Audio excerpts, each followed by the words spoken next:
Bonjour, hello, everyone. I'm Shweta Kumari. I'm a PGP data science student at Praxis Business School, Bangalore.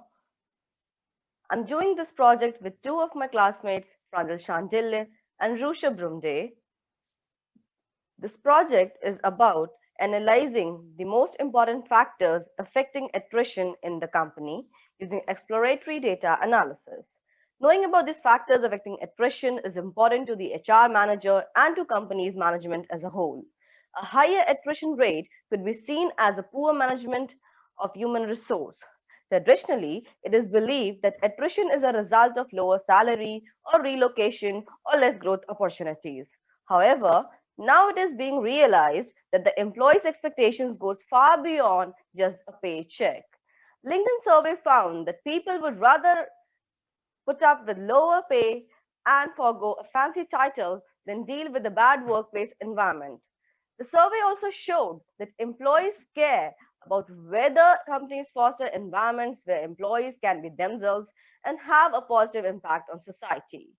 Thanks to data and analytics, now we have these figures which are helpful in making managerial decisions about human resource. Now we have more information about attrition, and with the help of statistics, we can do a comprehensive study. Now we know that among many other factors, attrition depends on job satisfaction, environment satisfaction, work life balance, lack of growth opportunities, stress from overwork, insufficient breaks, etc. With the help of exploratory data analysis using Python, we will try to analyze similar factors which could possibly be one of the prominent reasons for attrition in the given company. The data set is given to us by a respectable teacher, Professor Gaurav Nath. Now, in the following data set, we have 20 variables and 1470 observations. The data set contains information about attrition in the company during a financial year. We have attrition as a target variable. Other than that, we have environment satisfaction, work-life balance, monthly income, etc. Now, there are no null values in the data set. Now, since we have already talked about the data set, let us try to analyze some of the variables from our data set. First, let's start with the attrition. Out of 1,470 employees, 237 have left the company, making the attrition rate 16.12%. Now, for a company, this figure of attrition is highly worrisome given its effect on employees' turnover. So, let us try to analyze other variables which could have affected attrition. So, we have monthly income. Now, the monthly income data is right skewed, which tells us that mean of the data set is at the left. The company has more employees with lower monthly income. As a result, the mean, which is approximately 6,502, and the median, which is 4,919, has a huge gap of around 1,500. Now here, the box plot clearly shows that most of the employees' monthly income falls below the upper quartile. Now, to continue with our analysis, I would like to call my friend Rusha.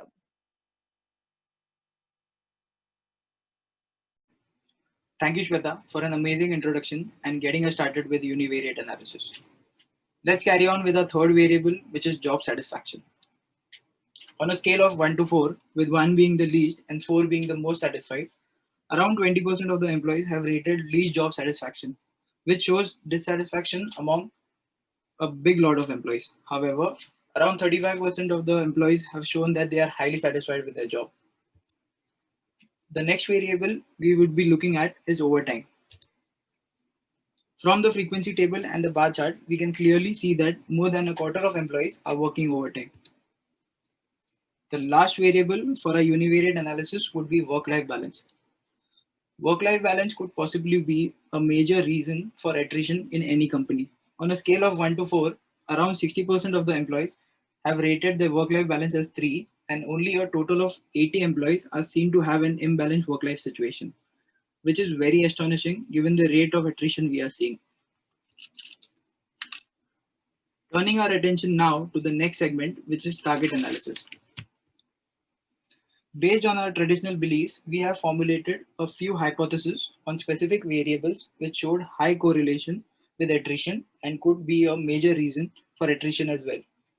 Without wasting our time, let's dive into our analysis. The very first variable is overtime along with attrition. Our hypothesis states that employees working overtime are more likely to leave the company. Let's see what the facts are. We can see that the attrition rate is more among the employees doing overtime. Out of the employees doing overtime, 30% are leaving the company, while out of those who are not doing overtime, only 10% of them have left the company. This shows how overtime could be one of the major factors affecting attrition. The next variable is job level along with attrition. Our hypothesis states that employees who are at lower job level are more prone to leave the company. Let's have a look at the graph. From the obtained bar graph, it is clearly visible that the employees who are at lower job level have the highest probability of leaving the company. So here our hypothesis holds true. Third variable we would be analyzing is monthly income along with attrition. Our hypothesis states that employees with lower monthly income would be leaving the company. Moving on to the graph. From the box plot, we can see that the distribution is right skewed and the attrition is mostly seen among the employees with lower income.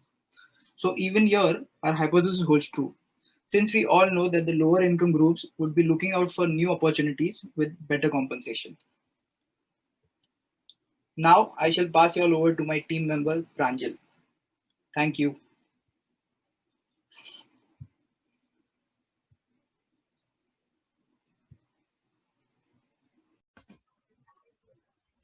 Thank you, Rishabh, for getting started with bivariate analysis.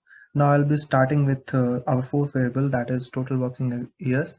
Here our hypothesis was employees who are freshers and has 0 to 2 years of total industry experience are more prone to leave the company, and that is the trend which we see in current industry scenarios right now. So the inferences which we got from the data set was not astonishing as such, because it was almost similar which what our hypothesis was. So we can clearly see from the plots that employees with experience of around 0 to 2 years are more prone to quit. But even the employees with 5 to 10 years of experience are also quitting in large numbers. So this was the more insightful results which we got from the data set and the graphs. Moving on to the next variable, which is years in current role and attrition. Here, our hypothesis states that employees being in same role for a longer period of time might face monotony due to repetitive nature of work. Moreover, it implies that they are not getting promoted and they are not being offered with opportunities to explore more of their capabilities. From the obtained bar chart, we can clearly see that employees with even 1 year in the current role are leaving the company, which is highest in number. And in fact, we observe that most of the employees leaving the company are the ones with 0 to 4 years in current role, which supports our hypothesis. But we can see a similar trend in 7 to 9 years interval, where we can see employees are also leaving the job.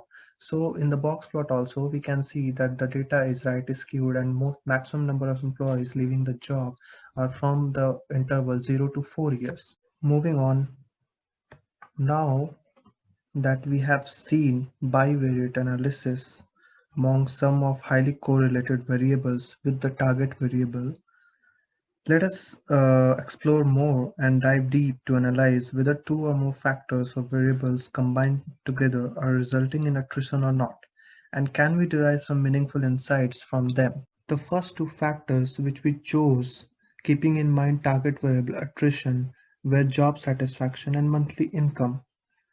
Our hypothesis here was based on general trend in the markets, that is, employees with lower salary and less job satisfaction should be leaving the company in higher numbers. If we look into the swarm plots here with three variables plotted, we can see that employees with lower monthly income and lower job satisfaction are more prone to leave the company.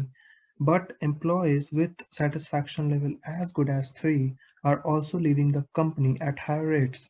In a few exceptional cases, employees with highest salary and with lowest to highest job satisfaction levels are also leaving the company. which nullifies our hypothesis partially. The second analysis which we did was based on job satisfaction, job level, and attrition. Here our hypothesis was very common, which was employees at lower job level, where job level being 1 to 5, with 1 being smallest and 5 being highest, with low job satisfaction are leaving the company more frequently. From the categorical plots here, we can clearly see that attrition is more in case of employees at lower job levels. At any level of job satisfaction, we can see maximum number contributing to attrition is from job level 1 and 2 within all the job satisfaction level. Moving on to the next, this time we chose age, monthly income, and attrition as our variables. Here, our hypothesis was employees at younger age with low monthly income are more vulnerable, leading to employee attrition. As it can be seen from the scatter plot, the highest number of attrition is seen among employees of age group 20 to 35 with monthly income under 10,000. This is also true in general, as in most of the cases, employees under 30 years are bachelors and they have less responsibilities of family and are looking for growth irrespective of other factors like relocation, etc. Hence, they are more volatile and prone to leave the job if their salary is not as per expectation. So here, our hypothesis holds true. Moving on to the next, I would like to call up my friend and colleague Shweta to walk you further in the session. Thank you, Pranjal. Next, in the series of multivariate analysis, we have overtime, years since last promotion, and attrition. Now, generally, we would observe that if an employee is putting extra efforts doing overtime for the company, yet if he is not able to get the promotion, he would prefer to shift to a place where his efforts are being well compensated in either monetary terms or other beneficial factors. So, here in this case, our hypothesis is employees doing overtime but not getting promoted for past 5 years are leaving the company. Here, the strip plot communicates that most of the employees with around 0 to 3 years since promotion are leaving the company, irrespective of overtime done or not. In this case, our hypothesis fails to hold true as more employees with less number of years since last promotion are attriting rather than the ones with huge gaps since last promotion. Now, this could be understood as probably the lethargic attitude of the employees, or maybe they have happily adapted to the position they are, or they actually might be getting well compensated. So now that we have analyzed all the major factors and discussed about the most important factors, let us try to see that which are the factors which has affected the most. So according to our analysis, overtime, job level, monthly income, total working years, years in current role are the factors which are very prominent for this company to be affecting the attrition rate. So this was all about the exploratory data analysis on attrition data set from all of us. Thank you.